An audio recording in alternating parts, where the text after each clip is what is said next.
নমস্কাৰ বন্ধুসকল মোৰ এটা নতুন ভিডিঅ'লৈ আপোনালোকক আকৌ এবাৰ স্বাগতম জনাইছো মোৰ আগৰ ভিডিঅ' গিটা আপোনালোকক কেনেকুৱা লাগিছে বা মোৰ ভিডিঅ' গিটা খহাৰি জনোৱা বাবে মই খুবেই আপোনালোকক ধন্যবাদ জনাইছো আজি এটা নতুন ভিডিঅ'লৈ আপোনালোকৰ মাজত মই নতুন ভিডিঅ' এটা লৈ আহিছো ভিডিঅ'টোৰ প্ৰথমতে মই দুখাৰমান আপোনালোকক কথা কওঁ ভিডিঅ'টো আপোনালোকক অসমবাসীয়ে খুবেই চিনাকি যেন লাগিব আপোনালোকে ভাবকচোন এই মন্দিৰটো আপোনালোকে অসমত ক'বাত দেখিছে নেকি বা এই ধৰণৰ মন্দিৰ আগে পিছে অসমত আপোনালোকে দেখিছে নেকি মই কিন্তু তিনচুকীয়াৰ টিলিঙা মন্দিৰৰ কথা ক'বলৈ যোৱা নাই কিন্তু আপোনালোকৰ মনত তিনচুকীয়াৰ টিলিঙা মন্দিৰৰ কথা আহিছে মই গম পাইছো কিন্তু বৰ্তমান সময়ত মই নেনিতালত আছো নেনিতালৰ পৰা 18 কিলোমিটাৰ দূৰত গলু বাবা দেৱতাৰ এটা মন্দিৰ আছে খুবেই ধুনিয়া আমাৰ তিনচুকীয়া মন্দিৰৰ নিচিনাকে টিলিঙা মন্দিৰৰ নিচিনাকে এই মন্দিৰটো ঠিক একে ধৰণৰ টিলিঙা বন্ধা হয় হসাকে বৰ ধুনিয়া মন্দিৰ নেনিতালৰ পৰা 18 কিলোমিটাৰ দূৰত এই মন্দিৰটো আছে প্ৰাকৃতিক পৰিবেশৰ সৌন্দৰ্যৰ ফালৰ পৰা এই মন্দিৰটো খুবেই ধুনিয়া আপুনি যেতিয়া এই মন্দিৰটোলৈ আহিব আপোনাৰ অনুভৱ এটা খুবেই বেলেগ অনুভৱ হ'ব আৰু মনটো একেবাৰে পাতল হৈ যাব মই এইটো কোনো ধৰণৰ ধেমালিত কোৱা নাই যদি আপোনালোকে ইয়াতে আহে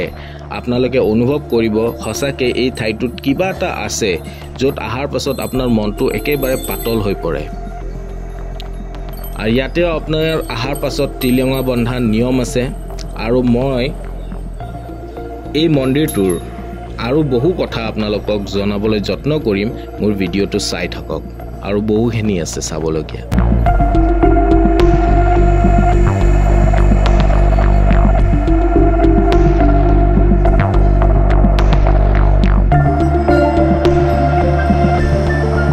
বন্ধুসকল এই মন্দিৰটোৰ ভিতৰ চোৱা আপোনালোকক চাই কেনেকুৱা লাগিছে আপোনালোকে এবাৰ মোক জনাব মন্দিৰটোৰ ভিতৰ ফালে সোমাই মোৰ যেটো অনুভৱ হৈছে হেতু খসাকে একেবাৰে বেলেগ এটা অনুভৱ হৈছে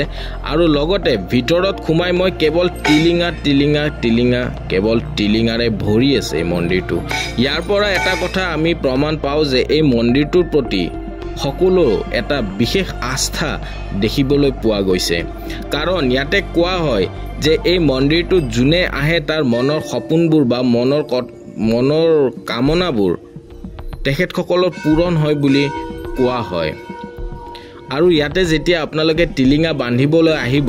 তেতিয়া আপোনালোকক এখন কাগজ দিব সেই কাগজত আপোনাৰ মনৰ সপোন বা মনৰ কামনাবোৰ আপোনালোকে লিখিব লাগে আৰু সেই ধৰণে টিলিঙাৰ সৈতে সেই কাগজখন বান্ধিব লাগে আৰু লোকবিশ্বাস অনুসৰি সকলোৱে বিশ্বাস কৰে যে গলু দেৱতাই সেই লিখা প্ৰত্যেকটো কথা বা মনৰ সপোনবোৰ পূৰণ কৰে বুলি কোৱা হয় কাৰণ গলু দেৱতাক ন্যায় দেৱতা বুলি কোৱা হয় তেখেতে সকলোকে ন্যায় প্ৰদান কৰে গলু দেৱতা সচৰাচৰ স্থানীয় লোকে এই মন্দিৰটোৰ প্ৰতি খুবেই এটা আস্থা ৰখা দেখা গৈছে লগতে এই মন্দিৰটোত খসাই কিবা এটা বিশেষ এটা শক্তি আছে হেতু আপুনি যেতিয়া ইয়াতে আহিব তেতিয়া আপুনি নিজে ইয়াৰ এটা অভিজ্ঞতা অনুভৱ কৰিব আপুনি যেতিয়া ইয়াতে আহিব তেতিয়া আপোনালোকে নিজে কিছুমান অনুভৱ কৰিব হসাকে এই মন্দিৰটো খুবেই ধুনিয়া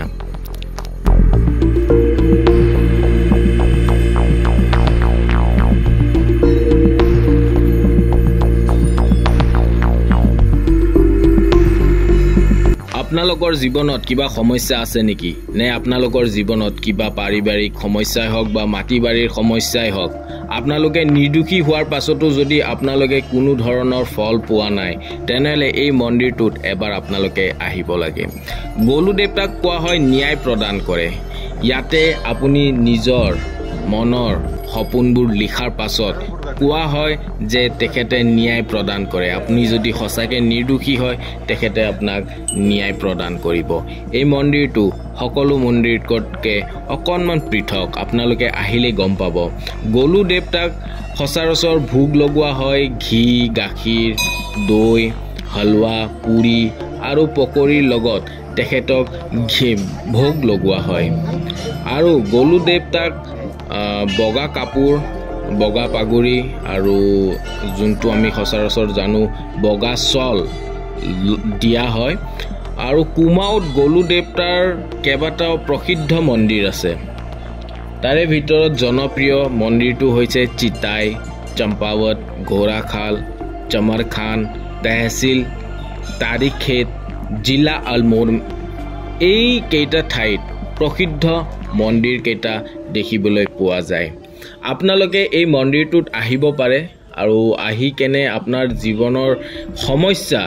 যদি আপুনি নিৰ্দোষী হোৱাৰ পিছতো আপুনি যদি কোনো ৰাস্তা পোৱা নাই বা সমস্যাৰ আপোনালোকে ৰাস্তা বিচাৰি পোৱা নাই তেনেহলে এই মন্দিৰটোত এবাৰ আপোনালোকে আহিব পাৰে চাই থাকক মোৰ ভিডিঅটো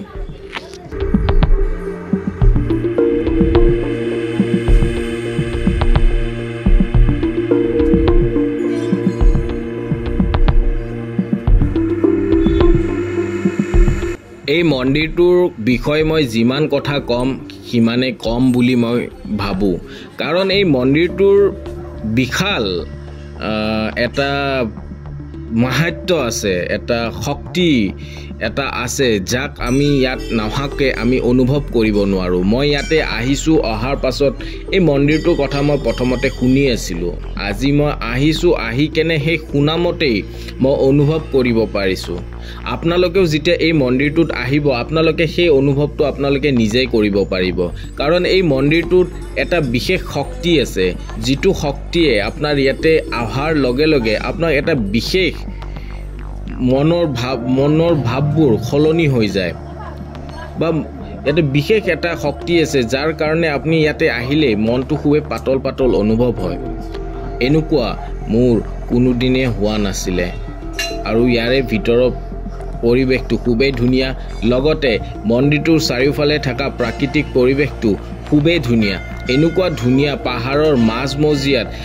প্ৰাকৃতিক পৰিৱেশ চাৰিওফালে গছ গছনিৰ এটা সুন্দৰ পৰিৱেশৰ মাজত এই মন্দিৰটো আছে সঁচাকৈ এই মন্দিৰটো মোৰ কাৰণে এটা নতুন অভিজ্ঞতা আপোনালোকে এই মন্দিৰটোত আহিব পাৰে যদি আপোনালোকে এই মন্দিৰটোলৈ আহিব বিচাৰিছে তেনেহলে আপোনালোকে নেনিতাললৈ আহিব লাগিব নেনিতালৰ ওচৰৰ ৰেলৱে ষ্টেচনটো হৈছে কাঠগোদাম মই ইয়াৰ আগৰ ভিডিঅ'টো জনাইছিলোঁ আৰু নেনিতালৰ পৰা এই ঠাইটোৰ দূৰত্ব 18 কিলোমিটাৰ আপোনালোকে গাড়ীৰ মাধ্যমেৰে ইয়ালে আহিব লাগিব প্ৰাইভেট গাড়ীয়ে হওক আহি কেনে ইয়ালৈকে আহক আৰু এই মন্দিৰটো দৰ্শন কৰক মোৰ এই ভিডিঅ'টো আপোনালোকে চাই কেনেকুৱা পালে মোক এবাৰ জনাব যদি ভাল পালে আপোনালোকে মোৰ ভিডিঅ'টো শ্বেয়াৰ সাবস্ক্ৰাইব আৰু কমেন্ট কৰিব সাবস্ক্ৰাইব কৰিলে মোক ভাল লাগিব এটা নতুন ভিডিঅ' আপোনাৰ ওচৰত আনাৰ কাৰণে মোক সহায় হ'ব আপোনাৰ এটা সাবস্ক্ৰাইবে মোৰ মনোবল বৃদ্ধি কৰিব আৰু মই এতিয়ালৈ এই ভিডিঅ'টো এৰিছো মই আকৌ লগ পাম এটা নতুন ভিডিঅ'